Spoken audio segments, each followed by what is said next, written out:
Hi, everybody. Hi, I'm Marcy Ober. and I'm Courtney Ober, and We're we're as the OGKGs. We are the OGKGs. So, in case you haven't been with us before, I'm gonna take a minute and tell you about the Crazy Girl Project, and that's crazy with a K. A crazy girl is a person of any sex from any place that struggles to some degree with mental health issues. You may struggle yourself, or maybe you can love someone who struggles and want to help them. My mom and I are here to discuss mental health and wellness. The goal is to go from crazy to crazy empowered. So, thank you for joining us. Tonight's topic is a little more serious, and we're going to get real tonight more than we have in the past. We're going to talk about depression. And I'm going to start by talking about depression from the standpoint of a therapist. I'm going to give you a little overview of what depression actually is. And then Courtney will share a little bit more personally about what depression has been like for her in her life.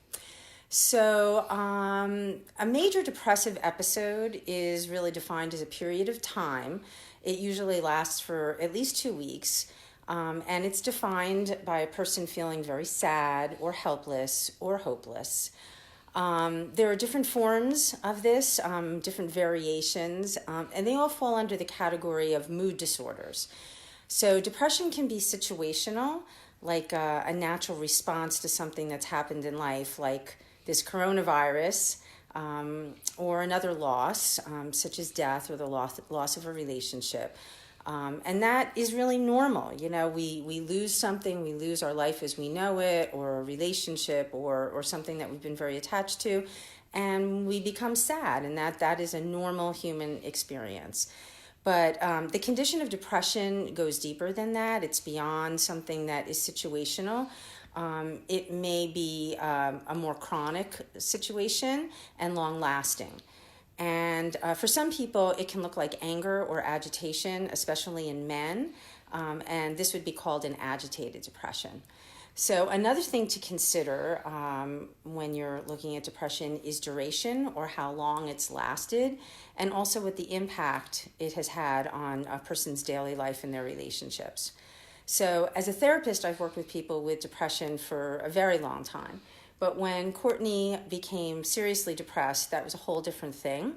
And as much as I knew about depression, I was not prepared at all for what was to come or the best ways to help her.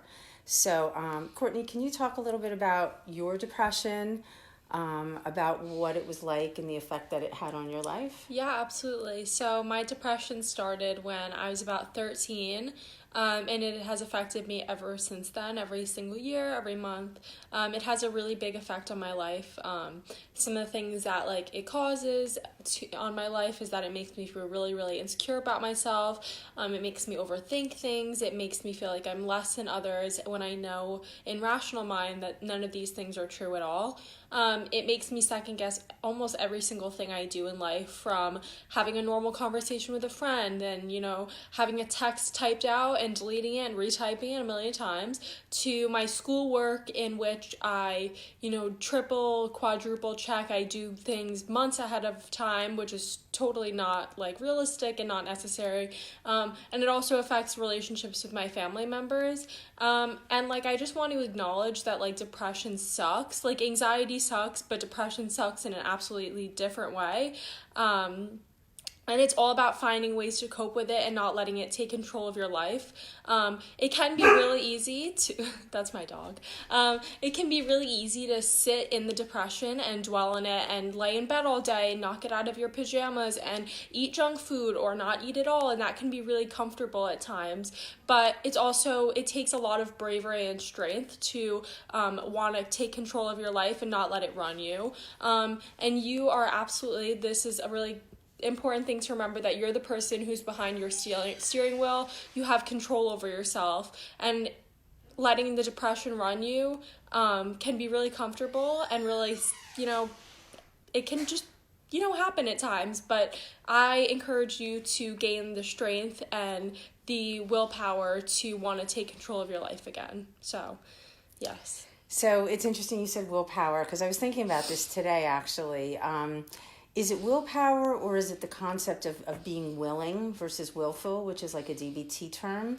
And willingness is being willing to do whatever it takes to try to turn the situation around, even if there's this like energy pulling you down and making it difficult, like swimming upstream or swimming in a rip current, and you get tired and it gets overwhelming. So I don't know if it's willpower per se, or if it's willingness to use tools or to seek some help, or to not give in to stigma and shame, which I think are the things that make it difficult for people to get help and to get better. Yeah, and I think it's absolutely like a combination of both of those things. I think, you know, when you get to a point in life where your depression is just having like a huge reign over you and a lot of control over everything you do in life, I think that it can be really hard to go into your skill book of tools and be able to pick one out and try to help yourself feel better, because I know for many years I knew those tools, or I knew of those tools, but I didn't really want to, you know, go and help myself. And I think that just goes back to the fact that like anxiety is like pajamas, like, or depression is like a pair of pajamas. Like it can be super comfortable at sometimes, but I think using those tools and skills that we've talked about in other Ask the OGKGs is a really important and absolutely necessary part of coping and living with your depression. And we'll talk about some of those skills sure. today. Like pajamas, you know, they're comfortable for a while and then they get smelly and nasty, and somebody has to say, get your ass out of those pajamas and let's throw them in the machine now.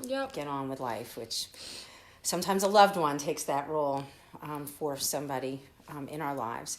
So can you talk a little bit about what depression feels like, and then maybe a little bit about helped you and what didn't help you, and things like self-talk or self-regulation, but start with what it actually felt like for you. Yeah, absolutely. So when I started going through depression when I was a lot younger, when I was like 13, depression felt kind of just like a black hole. That's like the only way I can really describe it. I was just a pit of sadness all the time. I was super negative. It's when I dressed in all black and sort of wore my emotions on my sleeve. And that is, I feel like anxiety and depression can absolutely portray themselves in different ways throughout the span of your lives, because it's not like most of the time, if you have depression, it doesn't really go away in a month. It just kind of lingers until you are able to learn to cope with it. So I feel like it takes on different phases. So maybe it goes from a black hole to a long path and just like different things. So it absolutely portrays itself in different ways through different people. And I think that that's really important to remember, because for me, in the beginning of when I started, you know, having depression, it made me feel not motivated to do anything. I would lay in bed. It's like the pair of pajamas. I would just feel super comfortable and sucked into it. And it makes me feel like a bad person. And even if you did nothing wrong, you could be sitting just stewing and thinking. And people who have never dealt with that before, never witnessed a loved one deal with that before, I think that that is something that they oftentimes get a little confused or agitated by. Just the fact that, you know, this individual might be laying in bed crying for days at a time, and you want to just do everything you can to help them, but not like most of the time they're gonna just have to, you know, wait until the time is right for them to, you know, get out of bed and go on a run or eat something healthy. And I think that that's an important thing to remember. So I feel like it feels really comfortable at times to sit in the pit of sadness, but we have to climb out and push back on those feelings. Negative self-talk is awful and really saddening, and I participated in it way too often, even still to this day. And I wouldn't at this point blame it on my depression. I think it's just become a really bad habit, and it's hard to break that habit. So if you are listening right now and you participate in negative self-talk, and that could be, you know, just saying, oh, I'm a bad person, or oh, I'm not smart, or oh, I'm ugly, all of those things, you know, no matter to what degree, are forms of negative self-talk, and you need to really work to break that habit. So you've seen me, you know, go through all these phases. Like, how does that make you feel as like a mother and like someone who is, you know, not having exactly been through it themselves, even though she has been through things? Check out the book to know what. Like, how does that make you feel as like the mother of someone who is struggling a lot? Oh, it was a terrible feeling. It was the most helpless, awful feeling in the world. And I think it was even worse because I'm a therapist, so I help all kinds of people, and I couldn't help you when you were going through it. And I think I would get angry because that's how my anxiety kind of manifests itself. I get angry, and I just get into action. So I think I tried to push you hard, and I hope I didn't put too much pressure on you, but it was really hard. Yeah. But I think that when we found the right therapist, and we found, the right medications, even though that took a long time and a lot of trial and error, watching you, grow and learn how to deal with your challenges and look where you are now, like helping the world. And I'm so incredibly proud of you. And I think that I would never want to go back to those dark days, but certainly I'm so proud of who you've become as a result of the things that you have been through. And I think we all go through different things. I think that we live in this Insta-perfect world, and everybody's putting up the best pictures of themselves. And, back before coronavirus, where were we traveling? What wonderful parties we were going to. And I think that especially for people that are struggling and maybe they're sitting home and they're looking at these artificial perfect pictures of people and saying, well, that's not me, and what's wrong with me, and why don't I look like that? And I don't think people talk enough about the difference between what the world can look like, especially on social media, and what people feel like on the inside when they're going through these hard times. It's probably one of the hardest things in the world, right? Yeah, no, absolutely. And I think that, I think the whole social media, Instagram, Snapchat, Facebook, all of these things I think are huge contributors these days to, young girls feeling so hard on themselves. I know, like, when I was even, I'm thinking about it, like 11, 12, 13, when I didn't even have an Instagram or anything like that. I had like a Pinterest or a Winello back when that was a thing, and like I would just look at these pretty girls and I would feel awful about myself, and then I would participate in really negative coping skills to try to alleviate all those feelings of badness about myself. And I think that it took a really long time for me to get a hold of myself and like bring the reins in and just change the way I thought of that and myself and this and all of these things.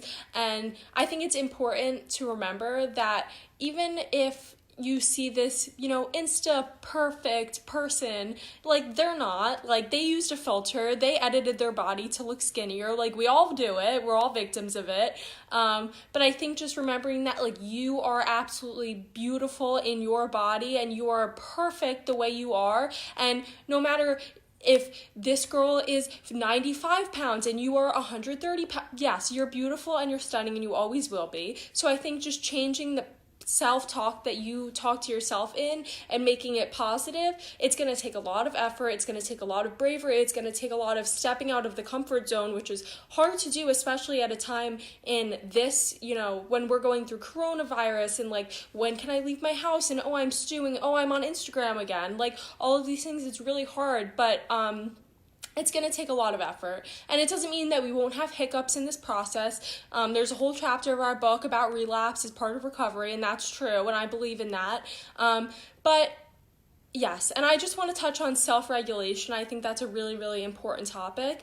It can be really easy, like I said before, or really hard. Like, it totally depends on the person to sit in the pit of sadness, and like for me, I found that to be really easy. But I think it's a lot better for our mental state to be able to push out of it and allow ourselves to feel joy and happiness, because like life is not all about sitting in the black hole of sadness at all. It's more about getting out of your shell and trying new things and, feeling good about yourself and just having a smile on your face, making new friends, like all of these things. But that doesn't mean that we won't have, days that we're sad or days that we're anxious. And just in all, like, depression is a natural part of life, and although it absolutely sucks so much, I know that UKGs have the strength to push through it and get out of the hard times. And yes, throughout like our book and throughout the Insta and the Facebook page, we're gonna keep giving you little tips and tricks on how to like make it so that these tough times are easier to get out of, and your negative self-talk is easier to ignore, but for now, just keep your head held high. Well, hopefully what we're doing here, being two real people that are willing to open up and be less than Insta-perfect, and talk about what it's really like can help people, and that's what we're really hoping to do. I do want to say that it's really okay to have our feelings, though. I don't want people to think that it's either depressed or happy. Like, there's a whole range of emotions that we're going to have. And I think that sometimes by just accepting our emotions and not feeling like we're supposed to be so different, they pass. And sometimes if you just allow yourself to have whatever feeling you're having, and you don't judge yourself for it, and you say, okay, why am I having this feeling? And you let yourself just be with it, perhaps moving through and coming to the other side won't be so difficult. I think that there's an old adage that what we resist persists. And I think that with depression, it's a fine line between acknowledging feelings and letting ourselves have them, especially if they're sad or they're uncomfortable or they're lonely or they're less than perfect feelings, and keeping some kind of core belief that we are beautiful human beings in our bodies, here for a reason, and we all go through what we go through, and there's purpose in all of it. Yeah, absolutely. I couldn't agree more with that. And I did sort of just think about this as my mom was talking, and I just want to, put this out there that it's great to have happy days. It's great to have days where you're not happy or sad. You're just kind of rolling on the course of life. And it's totally okay to have those really sad days. And I just want to encourage you all that if you are having one of those days, and I know we have viewers watching this or fans who maybe they're an ally of someone who has mental health struggles, maybe they have moderate, but also there are absolutely people, and maybe people watching, who have very severe mental health difficulties. And I just want to put this out there that if you are feeling suicidal, or if you are having thoughts of self-harming or thoughts of participating in an eating disorder, I just want to encourage you all to seek help for that before making any actions on that. I know I have, fallen victim too many times of, falling into those habits and not asking for help beforehand. But I just want to say that please, if you can message me on Facebook, I would rather you message your therapist, but whatever you want to do, whatever you have to do, just please try to think and rationalize before acting. I just really wanted to put that out there. And I'm biased because I am a therapist, and I talk about this in the book. I'd call myself a therapy fangirl. I love therapy. I love what therapy can do. I think sitting with somebody who doesn't judge and you can be yourself with, that can help you strategize about ways to deal with your particular situation, is a gift. And again, I feel like there's a stigma with this, which is ridiculous, because I always said that therapy is for the strong, because I think it takes a lot of guts to sit and open up and self-reflect and try to be the best version of yourself that you can be. It's certainly not an easy thing, but I love it. I love it from both sides of the couch. Yeah. I can't imagine ever doing anything else, and I can't imagine not having my amazing therapist that I still go and I talk to. I love that. Yes, and I'm sure a few of you know this who are watching, but I also plan on being, or hope to be, a therapist one day. I'm studying social work in school, so sort of following in the footsteps of my mom, but also, just following what I'm really passionate about, which is helping the world. # team therapy, thank you. We were huge fans of therapy. It's helped me in enormous ways, and it has made her, I've never seen her thrive as much as when, even just working at home, when she comes out of her room after like 12 sessions in one day, and it's just like, wow, good for you. She's so happy doing what she loves, and it inspires me like really, really deep down, because I want to be that way when I, do therapy one day as well. Can I kiss you? Okay. I love you so much. There's reasons for everything we've been through. There absolutely is. All right. So, let's see what time. We are 20 minutes after. Let me see if there's any questions. All right. So, let's see. This question right here, there's a section in the book that I'm writing. We're writing together, but this particular section is called Crazy Mom and a Crazy Mama Advice. And it's where moms kind of share some of the things that have been helpful to them in working with their children, or a spouse that's going through depression. So I would like to share a few pieces of advice that were given to me from other moms. So one is for moms. Make sure you take some time for self-care for yourself. It's exhausting going through mental illness, helping a child or a loved one. Not that you would rather do anything but be there for your kid, but it does take some stamina. So make sure that you take care of yourself and don't feel bad about doing that. No. Actually, there's a whole section in the book about self-care. And I think self-care is the key to everything. And I'm not talking about just like putting on a face mask. It's really like learning to nurture yourself and love yourself enough to give yourself the gift of friendship or exercise or good food or lots of sleep. And so to moms, make sure you take care of yourself. That's one thing that's important. And here's another thing, another piece of advice. Another piece of advice, and then I see I have a question which I am like dying to answer. Do you want to answer that question? Okay. Go for it. I want to give the little piece of advice. All Just right. don't be ashamed. So reach out to other people who are going through this and support each other. There's some really good Facebook groups for that, especially nowadays. And it can be really hard for I'm not a mother, like.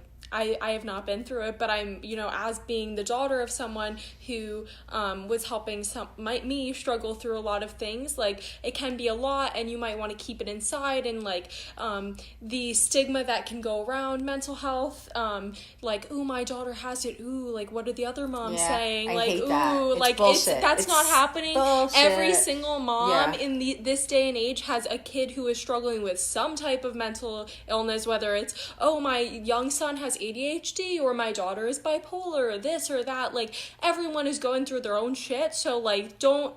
And if people are judging you, it's because they have too much, judgment of themselves, that they are just going to take it out on you and make you feel less than for being an helpful, really great human being. So please don't be ashamed of yourself. And don't be ashamed of what your kid's going through either. Absolutely. It's hard. Courtney went to a fancy private school when her depression hit. And I will say that depression playing out on 22 perfectly manicured acres was difficult. And it was difficult for me as a mom. I can say that when Courtney was doing well and she was singing and, she was in concerts and, I think that the moms maybe looked a little differently at me than when Courtney was wearing black and not showing up for school. And I fell victim to, some self-judgment during that time. But you know what? I look back and this is why we're doing this. Like, own it. Don't feel bad about it. Don't feel bad about a loved one that's going through. We're all a little crazy. It's what you do with your crazy that counts. That's our hashtag. So absolutely. All and right. I just want to take a minute to address these few questions that we were asked. So, Courtney, what strategies, if any, do you have when you have days that you don't want to get out of bed?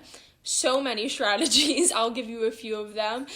Besides your mom just like shaking you out Yes, of bed? Okay. yes. All But right. like when I'm at school, like now I live at college, not right now because of Corona, but I live at school and, every winter I get hit with the depression. It's seasonal affective, and in the spring I get a little bit more manic, a little bit. But there are days, pretty much every day in November, I don't want to get out of bed, and just there's a few key things that I've learned over the course since I was 13 that have helped me to motivate myself and light a fire under my ass. So I think the most important thing is having something to get out of bed for, whether it's I have a class in a half hour and I actually need to get out of bed to do this, or if it's a day where you don't have class or don't have anything, or if you don't go to school and you don't work, that's totally okay too. It's just having something to look forward to when you get out of bed. For me, I know when I don't have a class to go to, I'll wake up and I'll be excited to go to the gym, or I'll be excited to go hang out with my friends, or whatever it is. I think that's number one. I also think that having whatever degree it is of pushing yourself, like, I have to get out of bed because I'm not going to let myself sit in bed and stew and cry and be sad all day, because that is not going to help me in any way. That's not going to further me in life. And although, going back to the pajamas, it's a lot more comfortable and it's definitely more easy, just, having that motivation to push yourself to actually get out of bed. I think those are two important things. And if you really can't get to that point, that's okay too, but try to do something that makes you happy. So if you're in bed, maybe you're going to put on a cool YouTube show, or maybe you're gonna write a poem about your sadness and use it to, fuel something beautiful, or maybe you're going to write a song, maybe you're going to draw a picture. I don't know, I'm really artistic, but I'm sure there's other ways that you could absolutely be productive and still, dwell in your sadness. Get out of bed and feed your dog. Get out of bed and take a shower. And if you don't have the strength after that, then, you can get back in bed. But you do it in little tiny increments. And it takes 3 days to start to build a new habit. Just keep that in mind, 3 days. So if you just can push yourself to accomplish something 3 days in a row, it's kind of the new normal, and it becomes easier to keep going with Absolutely. that. Let's see. And you can answer that one. Do I think depression and anxiety are hereditary? That's a really good question. We are actually working on the chapter right now called Family Dynamics Roll Downhill. I think that nature and nurture both play a role. I definitely think that hereditary is, that things are inherited. There are genetic predispositions for sure. There are studies about neurotransmitters and neurochemicals and how we become addicted to them in a way. Our bodies are used to them. So that even in utero, if our moms are having a certain kind of depression or anxiety, that those chemicals are infused into the baby. And this can go back generations and generations. Families that have gone through trauma, the Holocaust, genocide. These things are stored in our cells, and they do get transmitted. And then there are nurture aspects, which are attitudes and beliefs that we carry, and despite our best intentions, we pass them along to our children. So I definitely think that there's a family aspect to it, for sure. Yeah, I could not agree more. Let's see. Oh, I feel like I'm never enough, which is my biggest problem since I've been a child. Wow, I'm not gonna cry. We're just gonna say that is a very typical feeling, and you're absolutely enough. It's a feeling. You got to kind of look at the difference between feelings and facts. I know that Courtney can feel like she's not enough, and she exceeds a lot. I think she tends to go overboard sometimes to counterbalance that feeling inside that she's not good enough. I think we have to keep in mind that we're souls and bodies, that because we're on this planet and we're born here, we're here enough. for a reason, and we're enough. We can't confuse our worth with what we do. There's inherent worth that just exists inside because we're here on the planet. And sometimes we confuse that with worth from our achievements or what other people say about us or how we look. And that's not where it's at. But that takes a lot of work. That takes a lot of growth to tease those things apart. I would say if you are in a position to find some good therapy, to find somebody that you really like that you can talk to, it's such a helpful thing. And I do want to say one thing about that, and then I think we're kind of pushing our limit with the time, but how to achieve that during coronavirus, how to find a therapist or how to find a good psychiatrist. Telehealth now more than ever is the thing, and you can dial in and talk to a therapist from the comfort of your home. And I would say for a therapist especially, you have to like who they are and you have to feel comfortable with them. And if you have a first session and you aren't liking it and you're not feeling comfortable, go on to the next person.